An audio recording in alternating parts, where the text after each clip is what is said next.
ke surga. Karena memang persahabatan yang menyelamatkan itu adalah yang dibangun di atas iman dan taqwa. Al-akhillau yawma idzin ba'duhum li ba'din adu illa al-muttaqin. Orang-orang yang saling mencintai, yang saling dekat dan akrab, nanti di akhirat saling memusuhi, kecuali orang-orang yang bertakwa. Mudah-mudahan majlis ini dibangun di atas iman dan takwa. Walaupun pertemuan ini pertama kali, saya juga tidak tahu, mungkin terakhir. Semoga tidak sia-sia. Salawat dan salam kepada baginda Rasulullah SAW, yang dengan izin Allah kemudian dakwahnya membuat kita bersaudara. Lebih dari sekedar persaudaraan yang di atas namakan nasab atau suku dan bangsa. Ini persaudaraan melewati seluruh batas-batas teritorial negara, melewati batas-batas ras, suku dan bangsa. Dan tidak ada kelebihan orang putih dari orang hitam, orang berkulit merah dari berkulit abu-abu ciga, kata orang sana. Tahu ciga? Nah, orang yang Arab atau Ajam, semuanya di sisi Allah sama.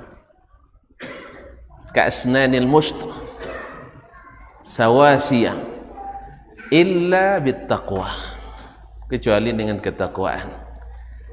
Maka diutuslah kepada kita manusia yang paling bertakwa, supaya kita menjadi umat yang paling bertakwa. Ma'asyarul kiram yang dirahmati Allah SWT, maka Allah ketika menyuruh kita menjaga ukhuwah Islamiyah, ukhuwah imaniyah, Allah pesankan wattaqullaha la'allakum turhamun. Bertakwalah kepada Allah agar kalian mendapatkan rahmat. Bapak dan ibu, saudara dan saudari, kaum muslimin dan muslimat, baik yang hadir maupun yang melihat dimanapun berada. Selanjutnya saya juga mohon maaf karena pandangan masih berkunang-kunang ini. Ya, baru sampai langsung naik panggung. Tadi rencana berangkat jam 6, tetapi ada sedikit halangan. Ya, saya tidak sebutkan halangannya, sebab yang terlambat pasti punya banyak alasan. Ya, termasuk saya yang ingin klarifikasi, konfirmasi, nanti hubungi nomor saya pribadi. Ya, silakan. Ustaz, kenapa terlambat? Dan saya ceritakan. Dari rencana berangkat pukul 6, tapi alhamdulillah jadinya pukul setengah 10. Ada sesuatu. Kalau penasaran, silahkan hubungi nanti. Ya, kalau penasaran. Baiklah kaum muslimin dan muslimat dirahmati Allah. Terlanjur sayang. Menurut antum kira-kira apa yang mau dibahas? Tentang cinta? Kaum muslimin dan muslimat dirahmati Allah. Terlanjur sayang bisa dengan makna positif, bisa dengan makna negatif. Makna positifnya adalah sayang yang legal. Makna negatifnya adalah sayang yang ilegal, yang tidak direstui oleh Allah Tabaraka wa Ta'ala. Ketika Raja Romawi Heraklius,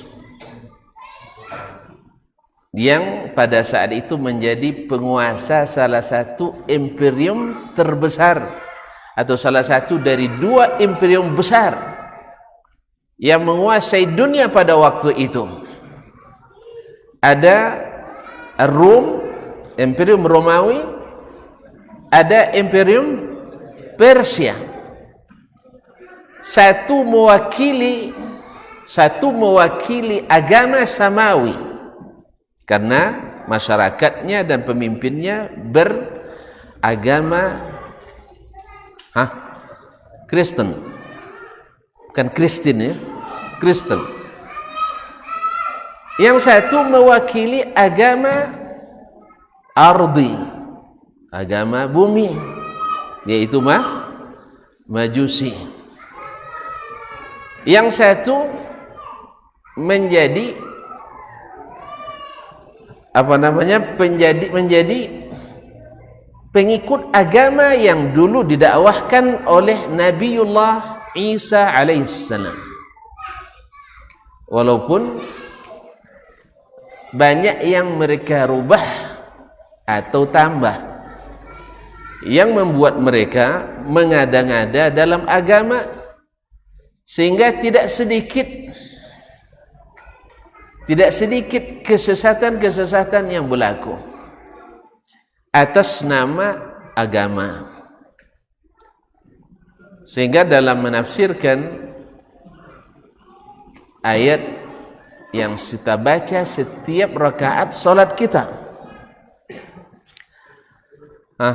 surat yang setiap rakaat dibaca apa? Al-Fatihah. Ihdinas siratal mustaqim, berilah kami hidayah menuju jalan istiqamah, jalan yang lurus, yang tidak ada bengkoknya. Wa anna hadha sirati mustaqiman fattabi'uh, ini adalah jalanku maka ikuti. Ihdinas siratal mustaqim, siratal ladzina an'amta alaihim, jalan orang-orang yang telah engkau beri hidayah, beri nikmat. Siapa mereka? Minan nabiyyin was-siddiqin wasyuhada'i was-salihin. Jalannya para nabi, para siddiq, para syuhada, dan orang-orang yang saleh. Nabi jelas dari Allah Subhanahu wa taala mendapat wahyu yang semuanya pasti benar. Siddiq, orang yang senantiasa membenarkan apa yang datang dari Nabi alaihi salatu wassalam, sangat membenarkan. Wasyuhada, orang-orang yang mati syahid membela meninggikan kalimatullah. Karena yang mati syahid itu adalah man qatala litakuna kalimatullahi al-ulya, yang berperang hanya ingin menegakkan kalimatullah. Syuhada wassalihin, dan orang-orang salih. Dan orang-orang salih itu menurut istilah syar'i, bukan istilah masyarakat sosial, tidak. Istilah syar'i, as-salih man jama'a bainal ikhlasi lillah wa baina mutaba'ati Rasulillah sallallahu alaihi wasallam. Orang yang menggabungkan antara ikhlas beribadah karena Allah, kemudian mengikuti Rasulullah sallallahu alaihi wasallam. Ini yang salih, karena salih itu istilah syar'i, maka mesti amalannya ikhlas dan benar.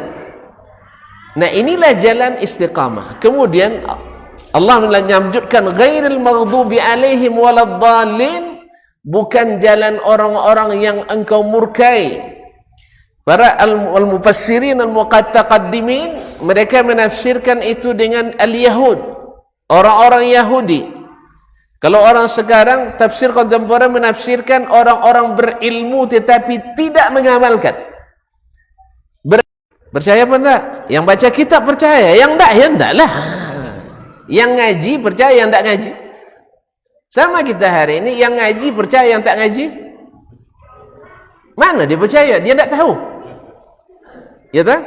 Berapa banyak dalam agama ini yang ngaji ngangguk-ngangguk, yang tak ngaji menggeleng. Apa sebab? Dia belum merasa enaknya. Sama makanan yang tak pernah dicicipi, tak pernah dikinyam kan, tak pernah dicicipi, disuruh dia makan, tak mau dia. Pasal dia tak kenal. Tapi setelah dicicipi, Masya Allah, akhirnya setiap kealan panjang minta makanan itu. Iya. minta makanan itu. Ada seorang direktur ke Batam itu, kalau makan, ada sebuah rumah makan, itu telur dadarnya memang beza. Memang beza dengan yang lain. Saya pun suka. Di ketika ditawarin itu tidak mau dia. Tapi setelah dicicipi, setiap ke Batam minta telur itu. Sama kita ngaji awalnya, Masya Allah, nengok ini preman-preman berjenggot katanya. Allah mustahil. Preman masa berjenggot. Baik, preman-preman cingkrang ini dari mana pula datangnya? Awalnya memang betul ya? Iya tak? Gerah kita, tiba-tiba salat merapatkan saf pula. Gerah juga, sah? Tapi setelah terasa terlanjur sayang, mengaji sehari tak mengaji macam makan tak sarapan pagi. Iya tak? Kalau dulu orang yang terlambat ngaji seperti orang yang kena penyakit mah, terlambat makan. Dikasih kaji sakit, tak ngaji sakit. Sama orang kena penyakit mah, terlambat makan, diisi sakit, tak diisi sakit. Tapi setelah sembuh mau isi terus. Dikmen juga kalau terlambat ngaji. Nah, ketika Heraklius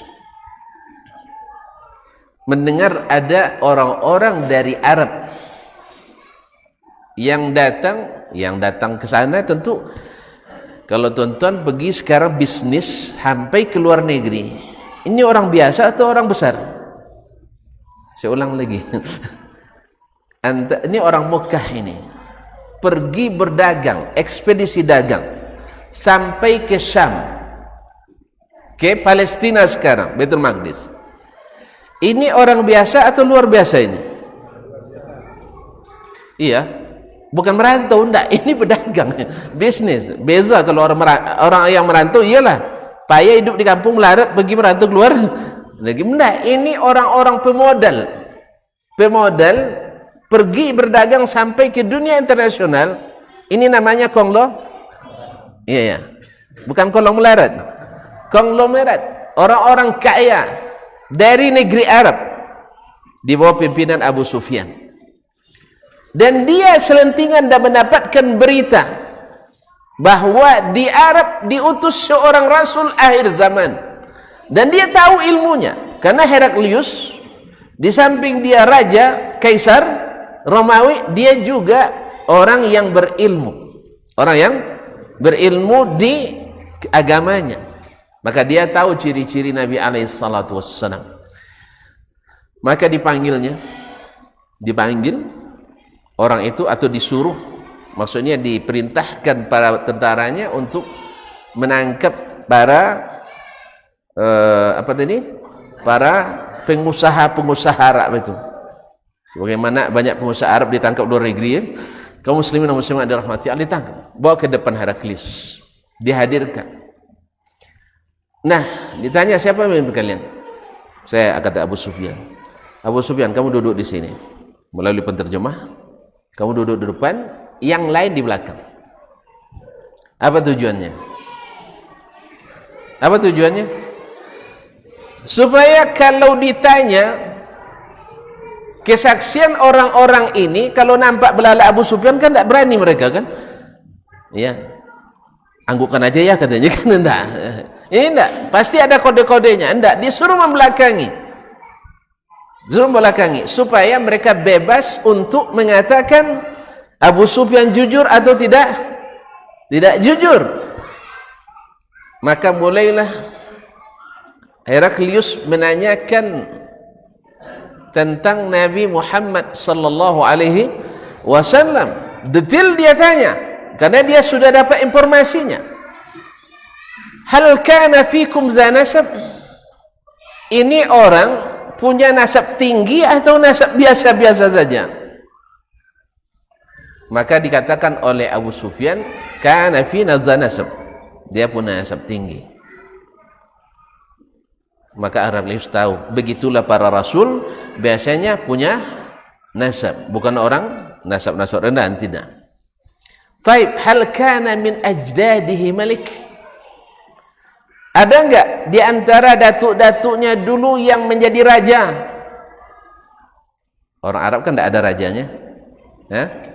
Raja pertama di Arab itu adalah Raja Himyar di Yaman. Di Yaman. Kalau di Mekah tidak ada sistem yang namanya kerajaan, tidak ada sistem kepemimpinan terpadu, tidak ada. Yang ada hanya kepala-kepala suku, nini mama, datuk suku.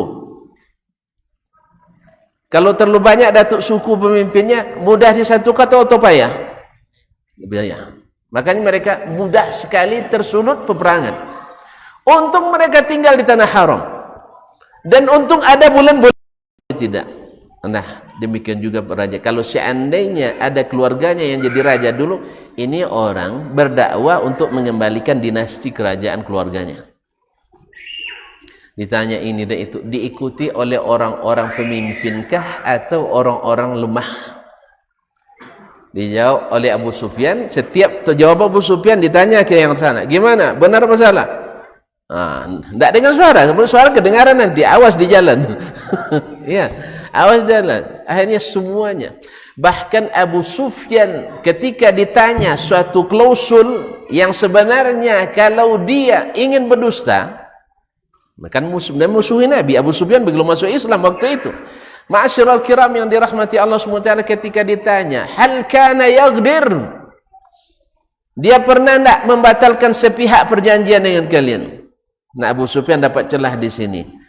Belum pernah. Cuman sekarang kami terikat perjanjian dengan mereka. Setelah Sulhul Hudaybiyah ini. Sulhul Hudaybiyah, kami terlibat perjanjian. La nadri madza fa'il.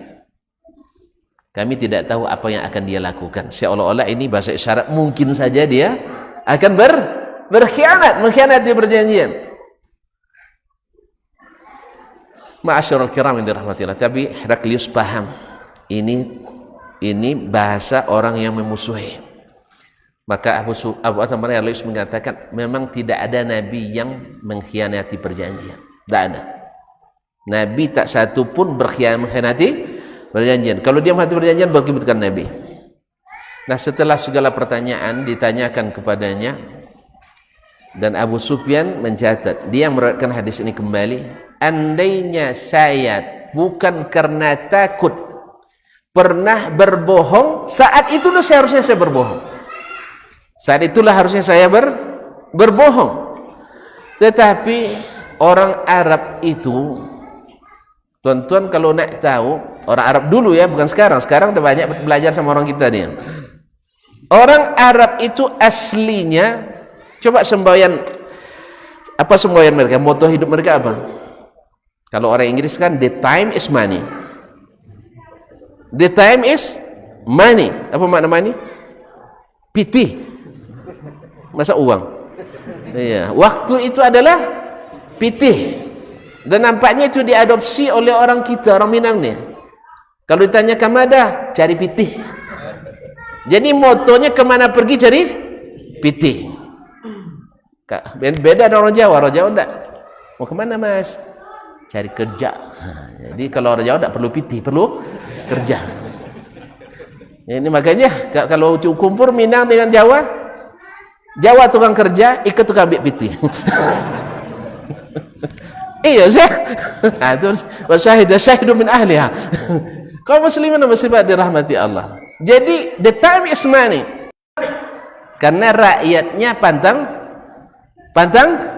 berbohong. Kalau hari ini, kalau nak jadi pemimpin, wajib bohong.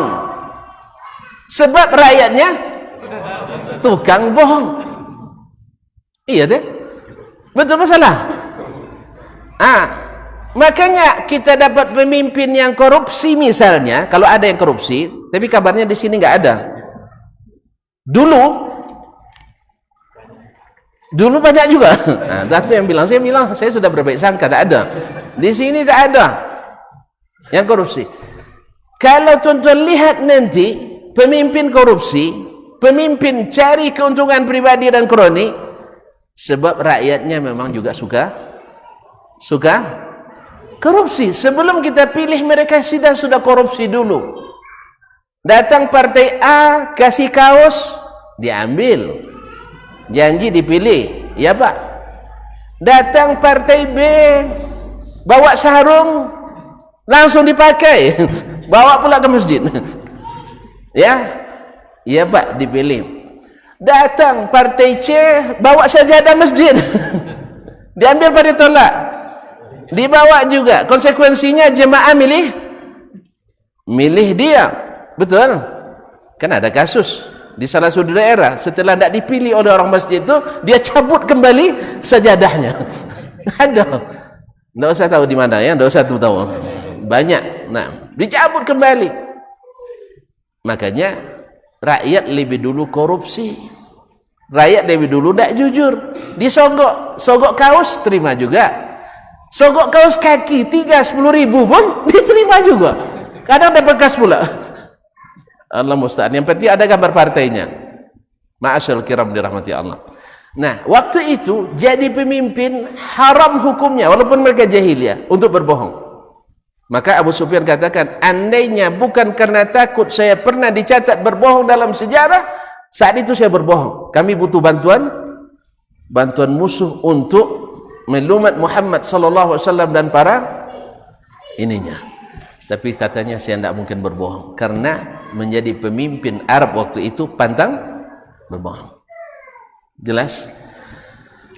Kembali ke Heraklius. Dia sebenarnya hati kecilnya tidak bisa menolak kebenaran Nabi alaihissalatu wassalam. Tidak bisa menolak Nabi alaihissalatu wassalam. Sampai-sampai dia mengucapkan di depan para petingginya, dari anggota MUI sampai anggota MUI. Ya, ulama mereka maksud saya, bukan MUI. MUI kan ulama kita ya. Nah, dari para petinggi agamanya, pastor, uskup dan sebagainya, sampai kepada para pejabatnya, dia katakan, andainya yang kau katakan Abu Sufyan itu benar, wallahi la yamlikanna ma tahta qadamil yawm. Dia pasti akan menguasai yang saya pijak hari ini, tanah yang saya pijak ini. Di mana itu? Di Syam. Di Syam. Syam itu dulu kan empat negara, sekarang tuh masuk Syam semuanya. Palestina, Lebanon, Suria, Jordan atau Yordania. Semua itu Syam. Andainya benar yang kau katakan, dia pasti menguasai ini. Dari mana dia dapat? Dari berita langit yang diturunkan Allah dari dalam kitab mereka Al-Injil. Dan dia pun sebenarnya sudah mengatakan kepada para petinggi agamanya, bagaimana menurut kalian kalau kita mengikuti Nabi ini? Mendengar itu, para pemuka agamanya apa istilahnya, mengamuk seperti keledai mengamuk. Mereka lari, dan dia sudah sengaja tutup pintu-pintu itu supaya tidak ada yang keluar, sudah dikunci, sudah diinstruksikan. Melihat mereka seperti itu, mulai dia berpikir, karena dia sudah terlanjur sayang pada kekuasaannya, jabatannya. Akhirnya hidayah yang sudah menyapa, keyakinan yang sebenarnya sudah mulai masuk, kebenaran yang sudah nyata, terang seperti terangnya mentari di siang hari yang tak ada gelapnya, yang tak ada mendungnya. Dia dalam hatinya sudah menguasai, sudah mengakui itu. Dia mengatakan akan dia kuasai tempat ini. Subhanallah. Tetapi melihat orang-orangnya tidak tidak mau menerima, akhirnya dia berpikir, selama ini saya ditaati, selama ini saya dilayani, selama ini saya dihormati, selama ini saya disegani, bahkan ditakuti. Kalau sempat saya masuk ikut Muhammad sallallahu alaihi wasallam, bahkan dia bilang lagi, andainya saya di depannya ada bersama Nabi ini Muhammad sallallahu alaihi wasallam, saya yang akan angkatkan sepatu atau sendal dan sepatunya, saya yang akan sol sepatunya. Subhanallah. Dia seorang kaisar yang menguasai barat dan timur, Tapi dia katakan, andainya saya berada bersama dia, saya akan menjadi khadamnya atau khadimnya. Ma'asyiral kiram dirahmati Allah. Berarti dia sudah mengakui dia sebagai Nabi SAW. Cuman tinggal lagi mengikrarkan dan mengikuti, mengamalkan. Jadi kebenaran itu kaum muslimin dan muslimat dirahmati Allah kadang-kadang terhalang akibat hilang patuh deka. Hilang patuh deka. Ketujuh. Patutnya dia masuk Islam, tetapi karena tidak setuju dengan kekuasaannya, akhirnya dia tidak beruntung masuk Islam. Tinggal sedikit. Dia khawatir kekuasaannya hilang. Dia terlanjur sayang pada kekuasaannya. Contoh lain kaum muslimin. Siapa yang bisa memungkiri jasa baiknya Abu Talib? Kita tertahan jadinya. Padahal kan enaknya Abu Talib, lalu kita baca radhiyallahu anhu. Tapi tidak bisa. Tidak bisa. Karena Nabi sendiri dilarang untuk mohonkan ampunan untuk orang-orang yang mati dalam keadaan tidak Islam. Kita merasakan bagaimana sedihnya baginda Nabi alaihi salatu wassalam. Bagaimana sedihnya Sayyiduna Muhammad sallallahu alaihi wasallam. Orang yang berjasa kepadanya sejak kecilnya, bahkan sampai dalam dakwahnya. Kalau bukan karena Allah, kemudian pembelaan yang diberikan oleh Abu Talib, Nabi alaihi salatu wassalam akan kesulitan sekali dalam berhadapan dengan orang Quraisy. Tapi Abu Talib selalu berdiri membela anak saudaranya ini, bukan karena dia sebagai nabi, tidak, tetapi sebagai anak saudaranya. Walaupun dia sebenarnya tahu bahwa Muhammad sallallahu alaihi wasallam tak pernah menipu dalam berkatanya, tak pernah berdusta dalam bertuturnya, sampai-sampai mereka mengenalnya dengan Al-Amin. Al-Amin itu gelar yang diberikan oleh orang bumi, karena Nabi masyarakat bumi, maka diterima oleh orang bumi. Andainya gelar itu diturunkan langsung dari Allah, mungkin kebanyakan kita tak terima. Betul? Contohnya ketika gelar Nabiullah wa Rasulullah SAW diturunkan Allah, banyak yang kafir atau banyak yang beriman? Saya ulang lagi. Ketika gelar Al-Amin itu disematkan oleh orang Quraisy sendiri, ada orang Quraisy yang mengingkari? Ada? Enggak ada. Semua mereka sepakat bahwasanya Muhammad Al-Amin, bahwa sesungguhnya Muhammad At-Tahir, bahwa sesungguhnya Muhammad Az-Zaki Al-Fatin, Muhammad As-Salih. Tak ada mereka meragukan itu. Tapi ketika diturunkan Allah kepadanya wahyu dan diberi dia gelar Rasulullah wa Nabiullah sallallahu alaihi wasallam, maka mereka tak menerimanya. Ini hikmahnya kenapa gelar itu diberikan oleh mereka sendiri sebagai hujjah bahwa Muhammad sallallahu alaihi wasallam bukan orang yang digelar Al-Amin oleh Allah, tapi kalian sendiri. Nah, sekarang kenapa kalian tolak dakwahnya? Sallallahu alaihi wasallam. Subhanallah. Waktu di sini cepat sekali berlalu. Memang mengasyikkan bersama orang-orang sini, Ustaz. Ya enggak, baru sebentar dah masuk pula waktu Isya. Baru mukadimah ya. Ya Allah ya Rabbi. Masuk Isya? 3 menit lagi. Alhamdulillah, 3 menit itu kali 3. 9 jadi ya. Nah, Abu Talib yang dia paham Nabi alaihi salatu wassalam dan mengerti anak saudaranya ini, sebab sejak kecilnya tak pernah menyusahkan. Jarang anak kita yang tidak menyusahkan kita waktu kecil, betul? Cuman kita orang tua memang diberi Allah senang disusahin anak, betul kan? Kalau tidak disusahin anak, sehari bertanya, kemana sih Bulan? Kau tidak nyusahin kita hari ini? Iya, alhamdulillah. Syukur kita disusahin anak. Pas akhir semester pasti kita nanya, kalau dia tidak nanya, uang semester dah bayar atau belum? Susah apa tidak? Nyusahin tak? Iya, alhamdulillah. Pas dia dah patut menikah, kita tanya pula, menikahlah nak? kita dah siapkan pula biaya. Nyusahin kita enggak? Kadang-kadang sampai ngutang-ngutang itu. Awak nikah dulu ngutang juga. Anak akikah ngutang juga. Anak menikah ngutang juga. Cucu akikah kita masih ngutang juga. Tapi alhamdulillah kita senang disusahin, disusahkan anak. Betul. Antum udah punya anak belum? Belum ya? Kesian. Belum nikah? Sudah. Tapi baru kan? Hah? Baru kan? Berapa bulan? Hah? Berapa bulan? Antum jauh tinggal di sini. Jangan marah lah saya nanya. Antum jauh tinggalnya? Hah? Dekat.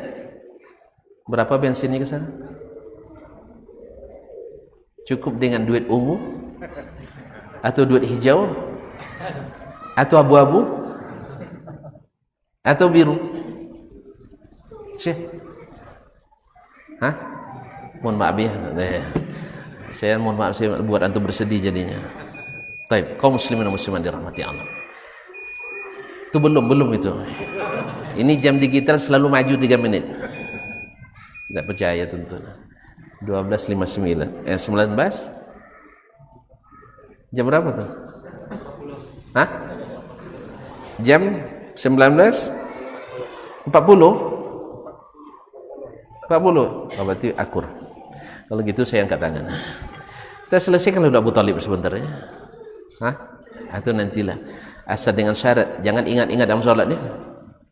Ya dengan syarat, jangan ingat-ingat dalam sholat. Apa cerita itu ni? Baiklah kaum muslimin dan muslimat, kita sholat isya dulu. Dan setelah isya langsung? Oh lanjut lagi saya? Nak pulang? Nah, taib. Kita lanjut lagi insyaAllah ta'ala. Semoga Allah mudahkan. Wallahu ta'ala alam wa sallallahu ala nabiyyina Muhammadin wa sallam. Wa subhanakallah bihamdik. Ashhadu an la ilaha illa ant. Astaghfiruka wa atubu ilaik. Wassalamualaikum warahmatullahi wabarakatuh.